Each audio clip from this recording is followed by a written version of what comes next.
ஹல்லேலூயா. கர்த்தர் நல்லவர். இன்றைக்கும் உங்களை சந்திப்பதில் நான் ஆனந்தப்படுகிறேன். இன்றைக்கு ஒரு காரியத்தின் மூலமாக கிறிஸ்மலை பகுதிக்கு வர வேண்டியதாக இருந்தது.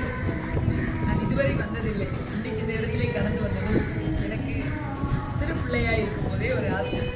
என்னென்னா ஒரு அழகான கிறிஸ்மலை தோட்டம் உருவாக்கி அந்த தோட்டத்திலே சில பாறை போல மலைகள் போல உருவாக்கி அதிலே கர்த்தராகிய இயேசுவை நிறுத்தி நானும் அவரோடு கூட முழங்கால் படியிட்டு செபிக்க வேண்டும் என்ற ஒரு ஆசை எனக்கு இருந்தது. இன்னைக்கு இந்த இடத்துல வந்ததும் எனக்கு அந்த ஞாபகம் வந்தது. அதனால் தான் இந்த இடத்துல நான் முழங்கால் படியிட்டு யோவான் 15ஆம் அதிகாரம் இயேசுவிலே வந்தது. அதை நான் உங்களுக்காக வாசிக்கிறேன். இயேசு இவைகளை சொன்ன பின்பு நம்முடைய சீசருடனே கூட கெத்ரோன் என்னும் ஆற்றுக்கு அப்புறம் போனார். அங்கே ஒரு தோட்டம் இருந்தது.